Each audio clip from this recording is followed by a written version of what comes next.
对待自己的亲兄弟，他都要玩背信弃义这手，那其他人还能相信你的承诺吗？你签的合同还能作数吗？这件事儿一定会引发世界范围内的军备竞赛，甚至是核扩散。大家好，我是大卫，美西时间2025年6月13号，欢迎来到大卫观点频道。今天我们就聊一个专题，这美国呀，说确切点是老川给自己的亲兄弟整活了，谁能想到他玩断供呢？我们来看一下新闻的来源。据 CNN 美东时间2025年6月12号星期四凌晨12点45分发的消息，只要是 CNN 凌晨的消息，那都是大事儿，只是有的人呢还在大梦中呢。文章的标题是川普政府正在审查拜登时期与英国和澳大利亚签署的核潜艇协议。我们看正文，他到底要干什么？一位美国国防部官员表示，美国总统川普的政府已开始正式审查前总统拜登与澳大利亚和英国签署的奥库斯防御协议。这个协议允许英国和澳洲购买核动力潜艇。此次评估不仅引起英国和澳洲的担忧，也对他们的国防规划造成负面影响。价值数千亿美元的奥库斯潜艇是澳洲、英国潜艇扩建的核心。再往下，《金融时报》率先报道了此事。英国官员表示，我们正在审查奥库斯，以确保上届政府的这一举措与川普总统的美国优先议程保持一致。我查一下它的背景。奥库斯成立于2021年，它呢宗旨就是加强美国在亚太地区的防御，盟友啊就是英国和澳大利亚。这俩人啊，这俩国家呀，那都是同根同种，同样的盎克鲁撒克逊人，说英语的亲兄弟。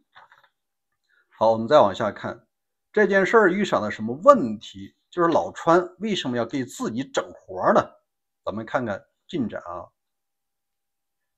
该协议允许澳洲和英国购买5艘以上的战略核潜艇。届时，英国和澳大利亚将在美国的协助下设计和建造新型潜艇。在此之前，美国和英国将于2027年开始对西澳大利亚的军港进行轮换。现在啊，就已经到了2025年中，还有1年多的时间，本来要迎接这个潜艇了，现在啊，马上要黄，给自己的人呢玩断供。我们来聊它的深层次的原因，它明面上的原因啊，你听听就算了。他是这么说的：川普的高级政策顾问表示，潜艇是一种稀缺的关键商品，美国工业目前无法满足潜艇的需求，就是我们自己啊都不够用的，就没法再卖给你了。实际上这就是毁约。但是呢，他对外叫我们对这个合同啊进行审查，看是否满足美国优先。您这美国再优先也得遵守这个合同吧，尤其是跟自己的亲兄弟国家。再往下，2023年3月13号，当时是美国总统拜登、英国首相苏纳克和澳洲的总理阿尔巴尼斯于2023年3月13号在加州圣地亚哥军港宣布了他们的核协议。当时这个协议不仅仅是国防部的约定，3国的总统、总理啊都参加了。这你代表不是个人呢，当时拜登代表的是美国政府。好，我们再往下看，这件事发出来之后啊，这俩亲兄弟啊不高兴了，但是他们表达的呢，还是给大哥多少留了点面子。我们看一下，英国政府发言人称，奥库斯是几十年来最具战略意义的伙伴关系之一，它为3国创造了就业机会和经济增长。这澳洲小弟也说了，国防部发言人马尔斯发言人表示，这是部长助理的发言人啊，美国已经将这个审查情况告知了澳洲和英国。这个协议促进了美国和澳洲的国防工业发展，并创造了数千个新的制造业岗位。这点啊，就跟老川原来讲的不同了。他不是一直想把这制造业带回美国吗？现在有这么高端的制造业，利润这么高，协议金额高达3000亿澳元，这也是2200多亿的美元呀，这是个大单子呀。为了几百亿的贸易逆差，他都不惜发起贸易战。现在这个2000多亿美金的大单子，他说黄就黄了。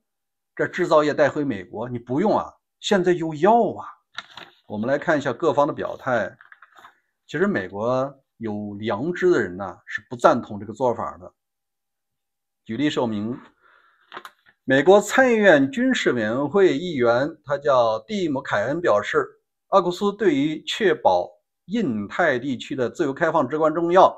川普政府应努力为加强奥库斯和美国潜艇的工业创造基础。就是说，你要觉得不够自己用的，你应该增加生产能力，不就完了吗？而不是去给自己的亲兄弟啊毁约。我认为啊，美国还是有明白人的。在这儿，我们开始讲这件事的潜在意义。首先啊，这有一个插曲，这个奥古斯呢，老川并不认同。他为啥不认同呢？是因为这个协议是在2021年拜登时期提出来了，而且因为这件事啊，让自己的亲兄弟还当了一次背信弃义的。这事儿呢，要从2016年，当时的前澳洲总理马尔科蒂姆啊，他跟法国签了个协议，本来呢是要采购价值500亿澳元，折合310亿欧元的协议，本来是要买这个法国的核潜艇。但法国这个核潜艇它有个缺点，就是它的核燃料呢是每10年更换一次，而美国的呢可以是它的数倍，就是你维护的周期更长。法国这个技术还是不够先进。当初签了协议以后呢，慢慢的啊，时间就到了2023年3月31号，这三巨头啊就开了个会。我说三巨头就是英美澳，当时是这么说的哈。他们的会议是在法国政府和海军不知情的情况下进行的，时间是在2021年的6月份。当时参会的是英国首相约翰逊、拜登和莫里森，这三国啊开了会以后就开始毁约了。原计划买法国的不买呢，美国卖给你。因为当时这个拜登的想法是，我给你更先进的潜艇，但是你要参加我的活动，参加大哥搞的这个印太战略。澳洲啊，为了这个不惜毁约，赔偿了多少钱呢？我们看一下数据。尽管此前已经在法国核潜艇项目上花费了24亿澳元，然后呢，预计澳洲因取消合同支付数亿欧元的罚款，已经花了24亿了，又要支付数亿，也有将近于30亿澳元，打水漂了。人家潜艇正造着半截了，你说你毁约，你得赔人家钱。所以说啊，澳洲已经被诓过一次了。现在美国呀说是断供了，好听点叫审查合同，实际上就是要烂尾。那接下来我说一下这件事对于其他国家的人有啥影响呢？很简单哈，你说英语的亲兄弟之间都玩这手，那其他人怎么想的？日本怎么想？我是说日语的，你说英语都这样，日美安保能作数吗？真有事的时候，你能不能保卫我？还是到时候啊你就一走了之？接下来日本啊极有可能要相信自己，还是那句话叫做盟友不靠谱，但是核弹最靠谱。前几期节目我曾经提过，在这个俄乌战争期间啊，乌克兰非常后悔当初是不应该放弃核武器的，也包括核武器的战略导弹和载具。如果有的话，就不会有现在的乌东四州的失守。这件事儿同时也给世界其他的国家呀买了一个教训。如果说你国家有核武，你的邻国还敢欺负你吗？还敢吓唬你吗？说归正传，老川为什么玩这手呢？有人判断他受到了来自某国的压力，有人讲这某国是不是中国呢？明显不是，因为中国这件事儿呢没有什么参与感，它有可能是来自于大地。在上个月初英国向大地曾经发出明确的警告，说如果莫斯科向基辅发射核弹，我们会在第一时间呢打击你的城市。这个城市就包括首都莫斯科和最大城市之一的圣彼得堡。这俩城市要没了，那大俄基本上也就算是灭国了吧，因为大多数人口都是在这两个区域。而这句话目的是直接折断了大俄的核大棒，你有我也有，无论是从英国的北海地区还是英国的核潜艇开到波罗的海，从发射到达莫斯科不超过20分钟，距离它就是几百公里。那你这核炸还有用吗？你对乌克兰的核政策还有什么多大的影响力呢？所以大地那只能抄起电话让这个川普同志做工作，潜艇别卖了，因为那个潜艇非常重要，它是能够发射核弹的，不光是发射战斧。那这件事对于其他的地方是有什么影响呢？就是如果军备竞赛增加了，势必会引发世界级的动荡，各大国家都会引发军备竞赛，在民生方面的投资会进一步减少，养老、医疗、教育会进一步的压缩。不信的话，您看看朝鲜就明白了。我最后呢，发表一个观点那你说这个美国国力这么强，川普总统怎么就怕来自于克里姆林宫的电话呢？有人说，这不是我说的，有人说川普他数次访问莫斯科，莫斯科呢它有一个群体叫做燕子，就是貌美如花的美女。